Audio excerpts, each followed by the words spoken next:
PM Modi अपने France दौरे से अमेरिका के लिए रवाना हो गए हैं। अगले 2 दिन पीएम मोदी अमेरिका में रहेंगे, लेकिन इससे पहले पूरा फ्रांस मोदी मोदी के नारे से गूंज उठा।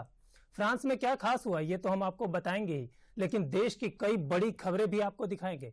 खबर यूपी और दिल्ली के सियासत की भी है, खबर सनातन के सबसे बड़े मेले महाकुंभ की भी है, खबर विश्व जगत की भी है। इन सभी खबरों को तफसील से जानने के लिए अगले 45 मिनट हमारे साथ बने रहिए। आज शुरुआत करेंगे पीएम मोदी के फ्रांस दौरे से। पीएम मोदी का फ्रांस दौरा भारत और फ्रांस के बीच रिश्तों की नई इबारत लिखने वाला है। पीएम मोदी का फ्रांस दौरा भारत के लिए क्या सौगात लेकर आया है, इस रिपोर्ट में देखिए।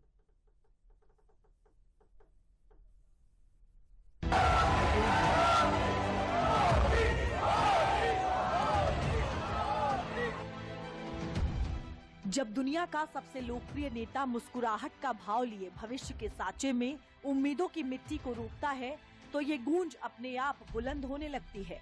जगह कोई भी हो, मौका कैसा भी हो, पीएम मोदी की दीवानगी लोगों के सर चढ़कर खूब बोलती है।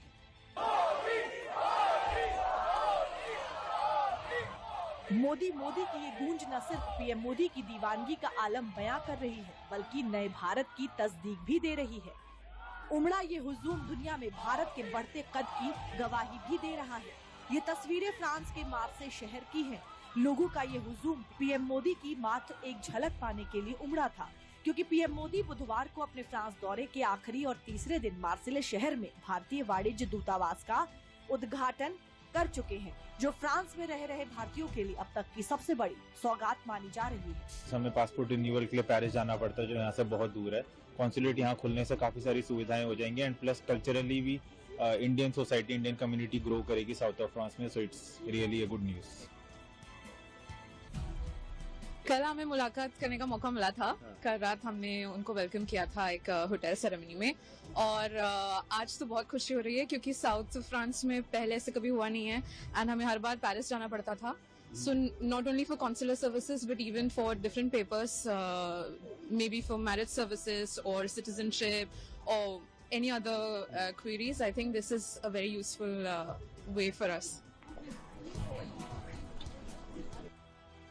ये कितनी बड़ी सौगात है, इसका अंदाजा आप इस बात से लगाइए कि जब पीएम मोदी इस वाणिज्य दूतावास का उद्घाटन करने पहुंचे, तो एक रात पहले से मार्से शहर में रह रहे भारतीय की भीड़ एयरपोर्ट पर लग गई थी। हालांकि पीएम मोदी ने इस हुजूम को निराश भी नहीं किया। इनसे बाकायदा रात के 12 बजे के बाद भी मुलाकात की।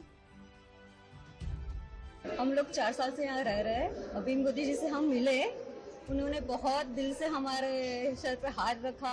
हम उनका वेट कर रहे थे, तो उन्होंने प्यार से बोला आप अभी तक 12 बजे तक हमारा वेट कर रहे हो। और मैं गांधीनगर से हूँ, तो मुझे सर पर हाथ रख के आशीर्वाद दिए। वो बहुत ही खुश हो गए और हम भी बहुत खुश हैं उनके मिलके।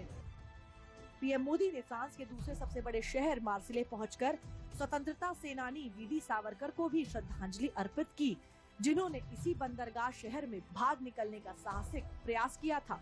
इस दौरान पीएम मोदी ने जमकर वीडी सावरकर के साहस की सराहना की। पीएम मोदी बोलते रहे और दुनिया सुनती रही। उस वक्त साथ में फ्रांस के राष्ट्रपति इमैनुएल मैक्रों भी मौजूद रहे। पीएम मोदी ने सोशल मीडिया पर पोस्ट कर लिखा भी कि ये शहर भारत की आजादी में खास महत्व रखता है।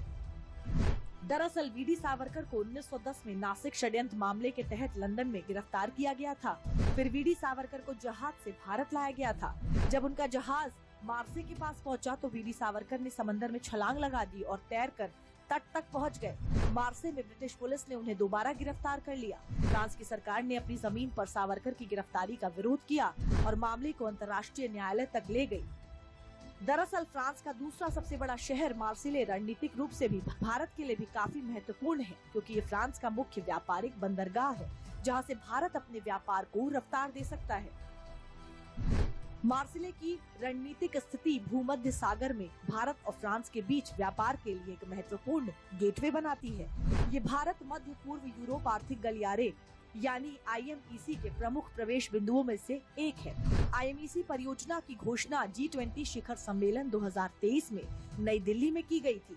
ये परियोजना भारत के पश्चिमी तट को यूरोप से पश्चिम एशिया के माध्यम से जोड़ने की परिकल्पना करती है। इस गलियारे पर भी पीएम मोदी और राष्ट्रपति मैक्रों के बीच बातचीत हुई है।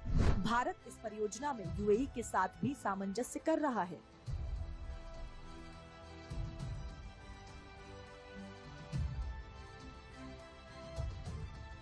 ये जो तस्वीरें आप अपनी स्क्रीन पर देख रहे हैं, ये भारत और फ्रांस के बीच हो रही उस चर्चा की है जो देश के लिए व्यापार के नए रास्ते खोलेगा। तस्वीरें देखिए, पीएम मोदी को राष्ट्रपति मैक्रों खुद रास्तों के बारे में समझा रहे हैं। एक स्क्रीन भी दिखाई दे रही है जिसमें समुद्री मार्ग दिख रहा है, जिसमें भारत को फ्रांस से जोड़ती हुई कई लाइनें भी दिख रही हैं। And I think what's important, entry point to the Europe, exactly, and Marseille to be clearly. दरअसल ये बंदरगाह भारत के IMEC यानी भारत मध्य पूर्व यूरोप आर्थिक गलियारे के लिए काफी मददगार साबित होने वाला है। भारत को ताकतवर बनाएगा और व्यापार में उछाल आएगा। ये गलियारा एशिया, फारस की खाड़ी और यूरोप के बीच संपर्क बनाएगा और आर्थिक एकीकरण को बढ़ाने के उद्देश्य से एक रणनीतिक पहल भी है। ये गलियारा रेलवे, शिपिंग मार्गों और डिजिटल बुनियादी ढांचे का एक व्यापक नेटवर्क स्थापित करेगा। इससे भारत से मध्य पूर्व के माध्यम से यूरोप तक व्यापार की सुविधा मिलती है। IMEC का उद्देश्य बेहतर परिवहन और संचार लिंक को बढ़ावा देकर आर्थिक विकास को बढ़ाना है। IMEC का लक्ष्य एशिया, अरब की खाड़ी और यूरोप के बीच आर्थिक एकीकरण के माध्यम से आर्थिक विकास को बढ़ाना है। ये मैन्युफैक्चरिंग को मजबूत करने, खाद्य सुरक्षा सुनिश्चित करने और सप्लाई चेन को बेहतर करेगा। अब फ्रांस का मार्सिले बंदरगाह इस गलियारे के लिए एक प्रमुख केंद्र के रूप में काम करेगा। वो मुद्रा जैसे भारतीय बंदरगाहों के साथ व्यापार और सहयोग को बढ़ाएगा। इसीलिए पीएम मोदी का फ्रांस दौरा काफी अहम माना जा रहा था। इससे पहले मंगलवार की रात पीएम मोदी ने पेरिस में 14वें भारत फ्रांस CEO फोरम में भी हिस्सा लिया, जहां से पीएम मोदी ने फ्रांस की कंपनियों को भारत की विकास यात्रा में शामिल होने का न्योता दिया है। ईज ऑफ लिविंग की दिशा में नया सिंप्लीफाइड इनकम टैक्स कोड हम ले आ रहे हैं। नेशनल मैन्युफैक्चरिंग मिशन की घोषणा की है और नए सेक्टर्स जैसे कि इंश्योरेंस सेक्टर को 100% FDI के लिए खोल दिया गया है। इन सब इनिशिएटिव्स को आप जरूर ध्यान से स्टडी करें। मैं आप सबको कहता हूं कि भारत में आने का यही समय है, सही समय है। भारत की प्रगति में सभी की प्रगति जुड़ी है। इसका एक उदाहरण एविएशन क्षेत्र में देखा गया, जब भारतीय कंपनियों ने हवाई जहाजों के लिए बड़े ऑर्डर्स दिए और अब जब हम 120 नए एयरपोर्ट्स खोलने जा रहे हैं तो भविष्य की संभावनाओं का आप स्वयं अंदाजा लगा सकते हैं। वैसे तो भारत में अभी फ्रांस की कई कंपनियां हैं जो बिजनेस रन कर रही हैं, लेकिन पीएम मोदी का विजन विकसित भारत है और इसके लिए भारत में विकास की रफ्तार को मोदी सरकार तेजी से बढ़ा रही है। 2030 तक कई लक्ष्यों को पूरा करने का टारगेट पीएम मोदी ने रखा है और इसीलिए ऐसे विदेशी दौरों से पीएम मोदी भारत के लिए संभावनाओं का द्वार खोल रहे हैं। भारत में बीते एक दशक में जो बदलाव आए हैं उससे आप भली भांति परिचित हैं। हमने एक स्टेबल पॉलिटी और प्रिडिक्टेबल पॉलिसी, ये इकोसिस्टम स्थापित किया है। रिफॉर्म, परफॉर्म, ट्रांसफॉर्म के पथ पर चलते हुए आज भारत विश्व की 5वीं सबसे बड़ी इकोनॉमी है। तेजी से पसंदीदा ग्लोबल इन्वेस्टमेंट डेस्टिनेशन बनता जा रहा है। हमने भारत में AI, सेमीकंडक्टर और क्वांटम मिशन लॉन्च किए हैं। डिफेंस में हम make in India and make for the world को प्रोत्साहित कर रहे हैं। आप में से कई लोग इससे जुड़े भी हैं। स्पेस टेक्नोलॉजी में हम नई ऊंचाइयां छू रहे हैं। इस सेक्टर को FDI के लिए खोल दिया गया है। हम भारत को तेजी से एक ग्लोबल बायोटेक पावर हाउस बना रहे हैं।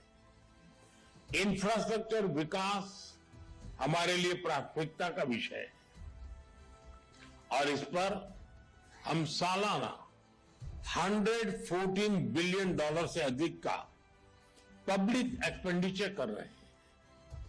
हमने मैसिव स्केल पर रेलवे ट्रैक बिछाए हैं, टेक्नोलॉजी का इस्तेमाल कर रेलवे को मॉडर्नाइज और अपग्रेड कर रहे हैं। 2030 तक 500 गीगावाट के रिन्यूएबल एनर्जी के लक्ष्य की ओर हम तेजी से अग्रसर हैं। इसके साथ ही फ्रांस से एआई समिट की होस्टिंग भी अब भारत आ गई है। इसी साल के आखिरी में भारत भी एआई समिट की अध्यक्षता करेगा। इसके अलावा मंगलवार को पीएम मोदी ने फ्रांस के राष्ट्रपति मैक्रों के साथ मजार ग्यूज वॉर सिमेट्री भी गए, जहां उन्होंने पहले विश्व युद्ध में जान गंवाने वाले भारतीय सैनिकों को भी श्रद्धांजलि दी। अब पीएम मोदी अमेरिका दौरे के लिए रवाना हो जाएंगे, जहां 13 और 14 फरवरी को राष्ट्रपति ट्रंप से पीएम मोदी मुलाकात करेंगे।